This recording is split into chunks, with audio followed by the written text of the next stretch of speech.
Hey friends, just want to take you on a little tour. So we just got to a really beautiful mountain town. We're like over 8,000 foot elevation. Chirripo is the biggest mountain in Central America. So we're basically on the mountain. We're not like at the trailhead or anything, but we're in a little town just right outside of the main area. And it's so beautiful here. If you can see, all down there is this insanely awesome river doing cold plunges every morning. And we're renting this little house, little humble abode, I'd say. Cute. It's very basic. It just has, I'll show you, why not? Super simple. You don't need much. And I like renting really simple, basic places to remember that you don't need much to live and be happy. You just gotta be in nature. So it's basically just a bed, and you got clothes and stuff, and there's a little bathroom in there. If I look at the view,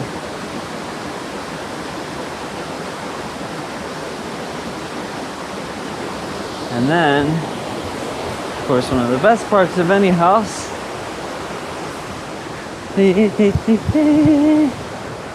kitchen.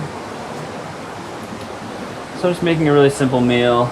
Broccoli. We basically just have a burner. That's it. Two little burners. Avocado, tomato. This is some quinoa left over with some curry and some veggies and stuff. I love cooking really simple food because as much as I like having lots of ingredients and access and so much, when you travel, you're really focused on the essentials. And that's just one thing, like the word essential has been my mantra. So we have this little fridge here, and it's kind of jam-packed, mostly just fruit and some veggies.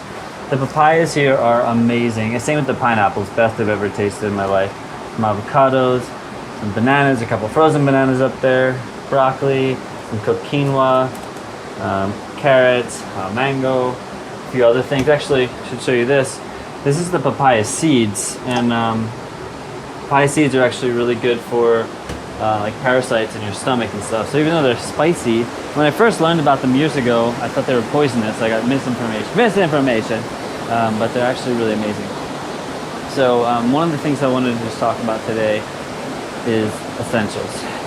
So first off, I put out that video about being sad, and sometimes it's location based, and we were having a beautiful time at the beach, but I missed the mountains. Coming up to the mountains, being by the river, it's just, there's something about the river and flow and just life. Everything that was stressing me out before just clicks, and I'm just like, yes. So the word essential, of course, when the pandemic hit and people were talking about essential workers, and if you're not an essential worker, you can't go to work and stuff. But that word started really making me think about what is truly essential in life. And the word essential has become my mantra. So I just wanted to share a little bit about why. So you can look at essential in many different ways, and of course it's relative, what's essential to you. But when I really look at everything I do, every single purchase that I make, every person that I talk to, every experience that I have, if it isn't essential for my life, if it's not in some way saying or showing me that it's actually valuable, well, I have to reconsider that. So when I look at what's really essential in life, it's really not that much. And that's why it's been such a guiding factor for me, because I'm like, okay, well, is it essential to spend lots of money and to buy super high-end ingredients or go to restaurants like all the time? No, that's not essential. Is it essential to live in a city where I'm jam-packed with people and don't really have space and access to nature? No. What is essential? To me, being somewhere beautiful where I have access to nature, where even if we were quarantined inside or whatever, I could still go outside and have a yard and grow food and do basic things. So when you use this word essential as your mantra, you start suddenly stripping back all the things that aren't essential, things that maybe you thought you needed, but it's like maybe I only needed them because I wasn't actually in tune with the things that are essential. People end up spending a lot of money on these wild and crazy vacations and super high-end dinners because they're not actually connected to what really matters. When you're connected to what matters, the essentials in life, well, suddenly those things don't matter. So using the word essential as your mantra will be a huge help. So just still something to think about. What is essential? Whenever I make it, if ever I'm about to buy something, even during the pandemic, I was like seeing how often I just go to Amazon. I'm like, oh, I really want to get this new camera. I want to get this new thing. But then what I do now is I pause, I check in. Is this really essential? Can I find another way to do this same thing? Or can I find another way that doesn't cost money, for example, some sort of free way to tune into what I'm trying to tune into or have that experience? And if no, okay, maybe then I make the purchase or I go do the thing. If there's another way and I can tune in and say, is this essential? And if it's not essential, well, then I walk away and I go connect with things that are essential.